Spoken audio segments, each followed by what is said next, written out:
Você já ouviu falar em um simpático roedor conhecido como degu e a sua incrível capacidade de sobreviver em regiões quentes e com pouca água? Este animal pode ser encontrado nos Andes chilenos, local caracterizado por variações sazonais de temperatura, em que o verão é muito quente e seco e o inverno frio e úmido. Com essas grandes alterações, este roedor tem que se adaptar constantemente, principalmente no verão seco, período em que o consumo de água é menor devido à baixa precipitação e ingestão de plantas com pouco conteúdo hídrico, o que impacta a sobrevivência do animal. Neste vídeo, vamos entender os processos de adaptações fisiológicas que possibilitam este pequeno roedor superar essas adversidades. Mas antes, precisamos falar de um órgão muito importante, o rim.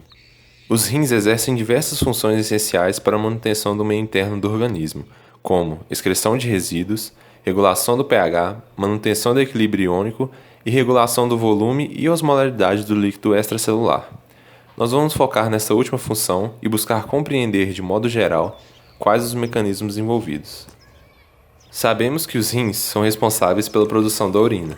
Neste processo, a água e alguns solutos se deslocam do plasma sanguíneo para o interior de tubos ocos, denominados néfrons, e à medida que esse fluido percorre essa estrutura, a sua composição é alterada por meio de processos de reabsorção e secreção.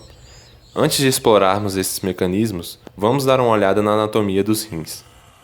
O rim é dividido em córtex, a região mais externa, e a medula, região interna. Os néfrons, estruturas tubulares mencionadas anteriormente, estão localizadas nessas regiões, e a urina que sai deles segue para a pelve renal, uréter e vai em direção à bexiga. Os néfrons são divididos em segmentos que estão associados com vasos sanguíneos, e em cada um deles acontecem processos distintos relacionados à reabsorção de água e solutos, como também a secreção de substâncias, que em conjunto resultam em uma urina hipoosmótica ou hiperosmótica. A primeira parte do néfron recebe o nome de corpúsculo renal e é formada por uma rede de capilares denominada glomérulo e pela cápsula de Bowman, uma estrutura oca que envolve esses vasos. O plasma sanguíneo é filtrado ao passar pelo glomérulo e esse líquido filtrado é direcionado para o lúmen do túbulo proximal.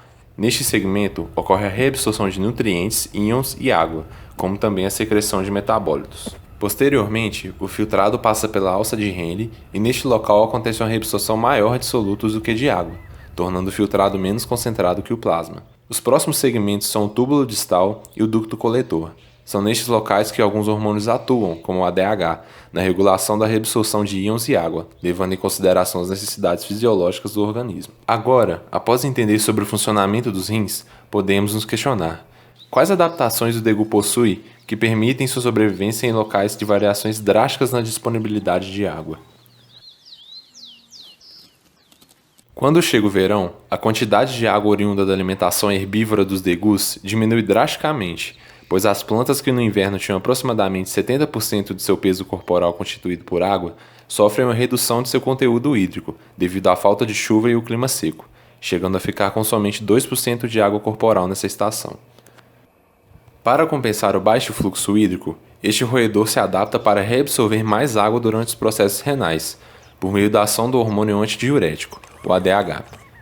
Como o animal consome baixo volume de água devido às condições mencionadas anteriormente, a osmolaridade do sangue aumenta e a pressão sanguínea cai, o que funciona como um sinal fisiológico para a neurohipófise realizar a secreção de ADH na circulação, que ao chegar nos rins promove o aumento da expressão de aquaporina 2 no ducto coletor. A aquaporina 2, ou AQP2, é uma proteína de membrana localizada na porção apical das células do ducto coletor, funcionando como um canal para o transporte passivo de água do ducto para a corrente sanguínea. Portanto, em situações de estresse hídrico, a quantidade de AQP2 aumenta significativamente, o que faz com que a maior parte da água que antes seria excretada seja reabsorvida e conservada no corpo do animal, produzindo uma urina hiperosmótica e reduzindo muito a perda d'água corporal durante os processos renais. Ao estudar o degu, fica evidente a relação entre os processos fisiológicos do animal e a interação deste com o ambiente que está inserido. A ausência dessa capacidade adaptativa refletiria negativamente na sobrevivência dessa espécie, e com o constante aumento da temperatura média global e o surgimento de desertos mais quentes e secos, essa plasticidade fenotípica pode ser um fator crucial para a resistência desse simpático roedor frente às mudanças climáticas.